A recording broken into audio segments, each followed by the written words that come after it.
All the witnesses for being here today. Mr. Thomas, I read some of your articles and they seem to share one theme. That is, if you take tempting incentives put together with weak consequences, it equals predictable abuse. So if Parliament were to fix one thing, what do you think is the priority from an immigration standpoint?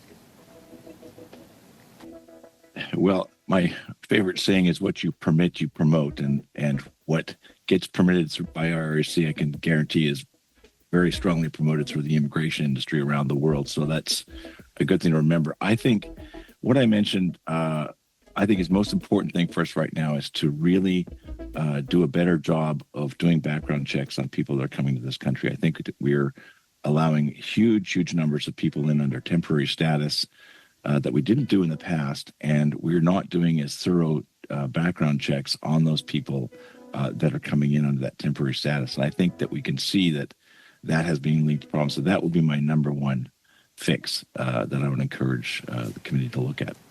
Thanks. You also cited a sharp rise in inland refugee claims, which has resulted in a major backlog, of course. And in your view, what proportion of current asylum claims are driven by protection needs versus people that are just system shopping, looking for a good deal for citizenship?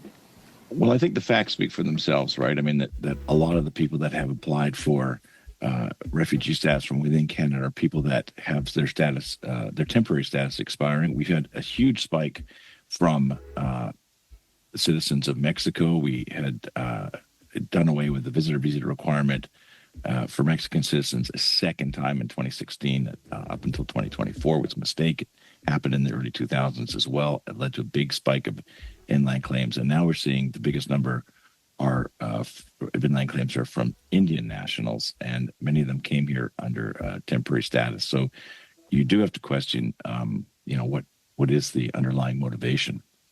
In your experience, what would you estimate are the number of so-called legitimate asylum claims, people who truly are fearing for their lives? Well, that's a little bit hard to say, in all honesty. I was not a refugee-focused lawyer in my day, but I do speak to people who are adjudicators at the IRB from time to time, and I think that there often is a feeling, I think, within the tribunal itself as to whether or not how hard we want to scrutinize applications for people coming in, because I think that the bigger question is, what is Canada's overall goal in terms of bringing people in? There are some people that believe we should be bringing in 1 million people a year, right? The Century Initiative that wants to have 100 million people in Canada by the end of the century.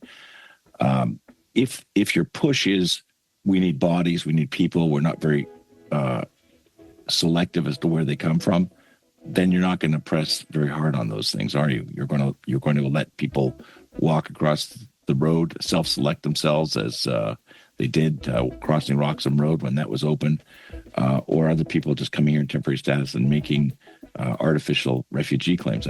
And I think that's largely driven by what the government of Canada really sees as its objective for bringing people into the country, and on what sort of scale. Sorry to interrupt you, but are you saying, though, that this is the government's direction, or the government's lack of direction, so that those folks at the IRB think, oh, well, you know what, I'm going to err on the side of letting this person in because it seems like that's what the government wants? Is that kind of what you're saying? I'm sort of hinting that way, although of course this is not a empirical study. This is just my gut feeling based on people I've talked to. So I guess to carry on along those lines, you spent time with the Immigration Consultant Society. What kinds of changes or improvements do you think could be made there? I mean, there's lots of issues with consultants. I think there's been attempts to get it under control in Canada, but we know that there's lots of people from outside the country that are maybe difficult to control. But do you have any suggestions on what we could change or improve on that front? Well, I think that we need to probably do a better job, and I think there are moves to be a little bit more selective in terms of who we permit to be consultants. I mean, the kinds of conduct that I saw as a tribunal member was unbelievable, and a lot of people, frankly, should not be regulated at all. They're not suitable for that, and I think that we need to be more selective of that. The other massive problem, I've been told that there are more unlicensed immigration consultants in the province of Punjab in India than there are more than there are of all fully licensed immigration consultants in Canada. So the problem is astronomical. And I don't think we have a good sense of how big the numbers are. I'm not sure if you're familiar with the one-touch system, but we had some testimony here a couple of weeks ago One about minute. that, where the CBSA is essentially allowed to funnel people into the so-called low-risk category, which then allows those people to, tap a few buttons in a system and get into the country and do all their paperwork after the fact.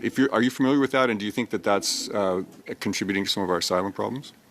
I'm not really familiar with that system, but I think that, we've really moved away. When I started practicing law, every person who applied for permanent residence in Canada sat down, had an interview with an immigration officer.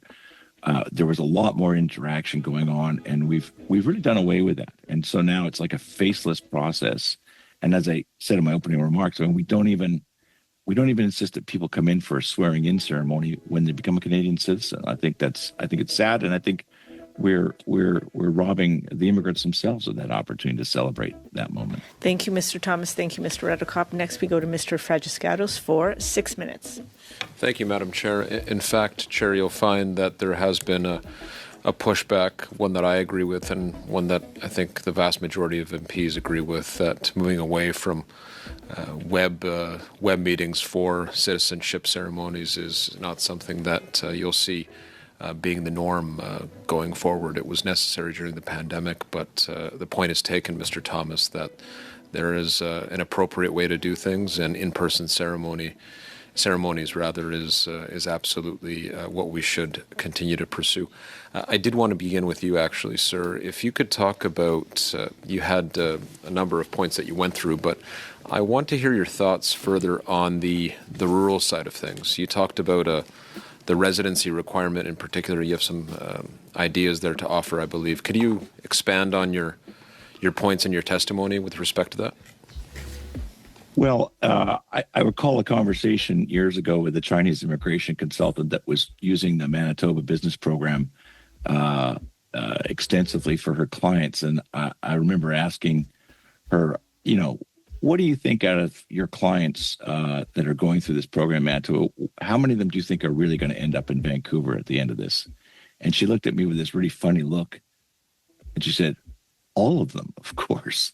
And you see, that's the problem, is that because the Charter guarantees people's freedom of mobility, it's really marketed that way. And so if there's a lower threshold for immigration under a regional program or to go to an underpopulated province, then that's going to be exploited, and it will be marketed to prospective immigrants around the world as a backdoor route to end up in Vancouver, Toronto, or wherever it is they really want to go to.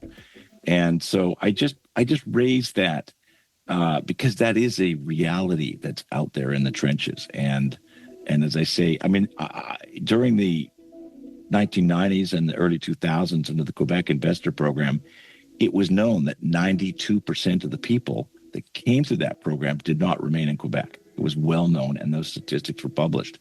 And there was no incentive to do anything about that.